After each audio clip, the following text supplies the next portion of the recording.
এটা একটা চক্র, আপনারা জানেন যে এটা একটা চক্র যারা অস্ত্র কিনতে করে।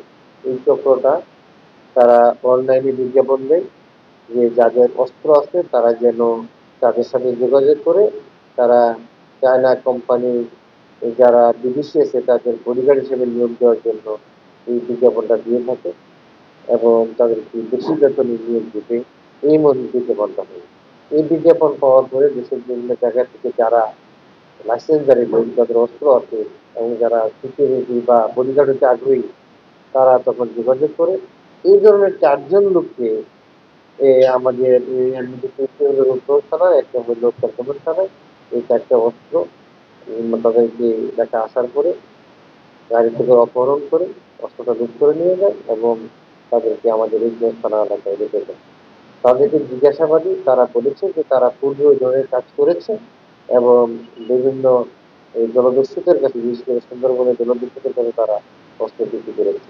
আমরা তাদের স্বীকারোক্তি মতে আমরা পাটারা এলাকা থেকে আমাদের ডিজি সরকার এবং একটি এয়ার গান সহ ৮টি শহরগুলি উদ্ধার করি এবং সেখানে গাড়ির ভুয়া নাম্বার প্লেট আছে, কারণ তারা এই নাম্বার প্লেট দিয়ে বিভিন্ন সময় তারা গাড়ির মাইক্রোওয়েভ ব্যবহার করে যাতে ঢাকার চিনা না যায় এবং তারা সেখানে অস্ত্রের জাল লাইসেন্স তৈরির যে শিল্পমহল সেটা ব্যবহার করে।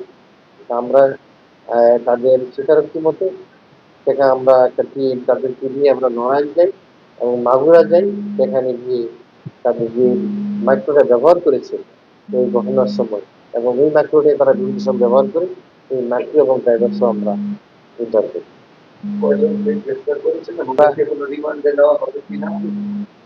আমরা ৪ জনকে এই যে সিন্ডিকেট যে ৪ জন আছে এই সিন্ডিকেটের ৪ জনকে আমরা গ্রেফতার করেছি এবং তাদের বিরুদ্ধে তো অলরেডি মামলা আছেই। এই মামলা আছে এবং তাদের বিরুদ্ধে অস্ত্র মামলা হবে এবং তাদের আইনগত যে পরবর্তী প্রক্রিয়াগুলো আমরা যথারীতি সম্পন্ন করব। হ্যাঁ, হ্যাঁ, রিমান্ড তো করতে আসবে।